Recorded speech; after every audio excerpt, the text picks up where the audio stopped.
자, 국외에서는 위키리크스의 폭로입니다. 위키리크스.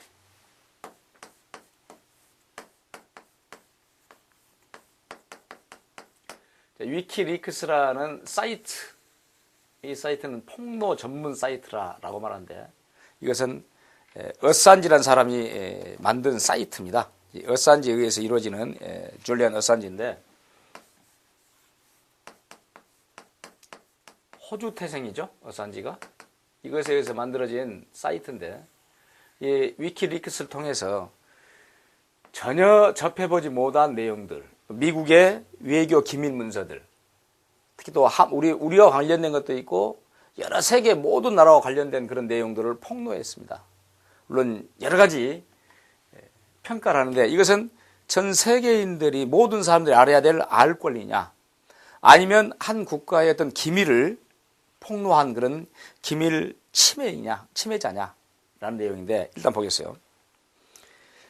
정부 및 단체의 비밀 문서들을 누설하는 폭로 전문 사이트인 위키리크스가 한국을 포함한 미국 외교 전문 25만여 건을 공개하여 당사국인 미국은 물론 전 세계 각국이 혼란에 빠졌다. 물론 2010년 4월부터 시작된 아프가니스탄 및 이라크 전쟁의 비밀과, 사실은 전쟁에 관계된 내용들은 1급 기밀입니다.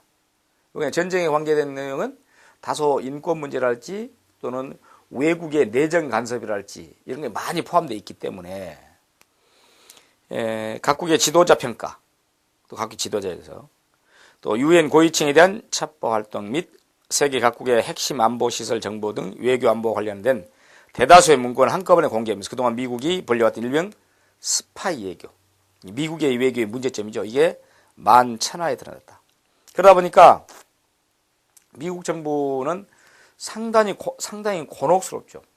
곤혹스럽다 보니까 어산지를 간첩 혐의로 미국의 기밀 자료를 유출했다라는 맥락에서 간첩 혐의로 수배하고, 위키리크스의 서버 차단 및 후원 계좌를 동결시킨 한편 스웨덴에서는 어산지를 성폭행, 그 폭로 내용이 아닌 성폭행 혐의로 수배하고, 영국에서는 결국은 이 어산지를 성폭력 범인으로 체포하기에 이르렀습니다. 물론 최근에는 보석금을 주고 풀려났습니다. 또 그 보석금을 만드는 과정에서 많은 어산지의 지지자들이 많은 모금을 해서 결국은 어산지는 풀려나긴 했습니다. 국제사회에서는 이번 일을 계기로 언론의 자유가 과연 어디까지 허용돼야 하는가의 논란, 위키리크스와 함께 미국 정부의 외교 전문을 공개한 세계 주요 매체들은 문건 공개는 국민의 알 권리를 충족시키기 위한 것이다. 물론 그러죠. 물론 표현 자유랄지 언론 자유니까. 한 나라의 기밀문서 폭로로 인해 언론의 자유화를 공고히 하고 공익에 득이 되는 것과 외교관들을 위험에 빠뜨리고 국제관계를 위기에 처리하게 되는 것 중 과연 어떤 것이 옳은가라는 의견이 분분합니다. 물론 그것은 미국 입장에서 보면은 이것이야말로 비밀을 폭로한 내용이기 때문에 아주 유해하고 간첩 혐의다라고 말하지만, 그 밖의 나라들, 미국의 이런 스파이 외교를 당한 나라들 입장에서는 알 권리를 충족시켰다라는 긍정적인 표현을 하기도 합니다. 그 내용은 폭로 전문 사이트 위키리크스가 11월 28일 3년 동안 미 국무부가 한국을 포함한 전 세계 270여 개 해외 공관과 주고받은 외교 전문 25만여 건을 파장이라고 했다. 이날 기밀 공개가 무고한 생명을 위협하고 실정법을 위반하는 것이라는 미국 정부의 경고에도 불구하고 미국의 뉴욕타임스와 영국의 가디언 등 서방 주요 매체들은 이처럼 막대한 양의 외교 전문을 제공했다. 결국은 만천하에 이런 내용이 공개됐습니다. 우리나라도 마찬가지야.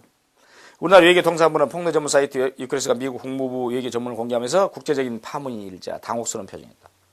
더군다나 김성한 새로운 외교장관이죠. 외교부 장관이 비공개 대화 내용이 거론되고 있는 점은 신경 쓰이는 대목이다. 당연하죠. 그래서 특히 이제 미국과의 관계에 있어서 모든 나라들의 이런 내용들이 만천하에 드러나게 되다 보니까 이것이야말로 외교에 있어서 그 추한 모습들이 드러나게 됩니다. 세계 각도 물론 비난했습니다. 세계 각국은 이번 사태를 무책임한 폭로라고 주장하면서 위키리크스를 강력히 비난했지만, 일부 국가는 불법적이라며 대응 조치를 취할 것이라고 밝혀놨습니다. 그러면서도 많은 국가들이 미국과 불편한 관계를 몰고 갈 수 있는 내용들을 포함되어 있음을 의식. 이번 문서 공개가 미국과의 관계를 악화시키지는 않을 것이다 라고 축소하려는 그런 모습들. 위키리키스 그렇게 하다 보니까 미국을 중심으로 한 세계 모든 나라들이 공동 대응을 하면서 특히 위키리키스의 금전적인 돈줄을 잡아당기죠. 물론 돈줄을 잡아당기면은 폭로 전문이라는 그런 일을 하지 못할 것이다 라고 하는데, 또 어떤 맥락에서는 그렇게 하다 보니까 반대급부로 어사인지를 지지하는 모금이 더 많이 거치고 있다는 것이죠. 그런 맥락에서 보면은 이것도 알 권리에 충분한 내용이 담겨져 있다라고 또 얘기를 합니다. 돈줄 차단보세요. 미국이 위키리키스의 서버 및 도메인을 차단한 것에 이어 이 단체의 돈줄을 재는 움직임도 가져야 되는데, 온라인을 통해 대금을 결제하거나 송금할 수 있는 서비스인 페이팔은 지난 12월 4일 위키리키스가 페이팔 사용 규정을 어겼다는 판단에 따라 후원 계좌 접근을 차단했다 발표했는데요. 페이팔은 불법 활동에 종사하는 사람들을 격려하고 부추기고 돕거나 불법 활동 전파하는데 페이팔을 사용할 수 없도록 규정되어 있다면서 계좌 소유자가 이러한 불법 활동을 했음을 알게 됐다고 주장했다.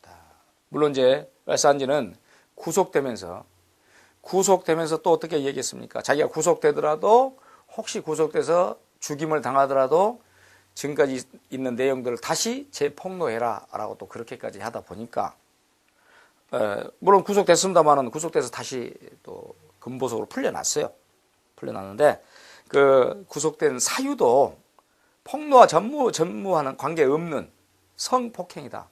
물론 성폭행도 내용을 또 들여다보면 그렇게 또 다소 꽤 맞춘 그런 모습을 보이는데, 어사인지가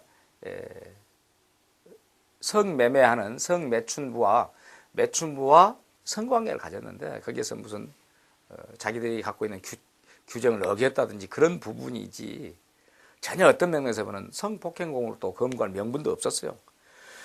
자, 줄리안 어센지가 지난 12월 7일 오전 런던에서 경찰에 대표했다. 앞서 스웨덴 사법당국은 어센지에 대해 지난 8월 2명의 여성을 상대로 성범죄를 저지른 혐의로 유럽연합 국가에서 유효한 체포영장을 발부받아 영국 경찰에 전달했다. 물론 자진 출두해서 결국은 체포돼가지고 다시 또 금보석으로 풀려났습니다. 자, 우리가 이런 위키리크스의 내용을 보고 생각한 바는 비밀이 없다는 것이죠.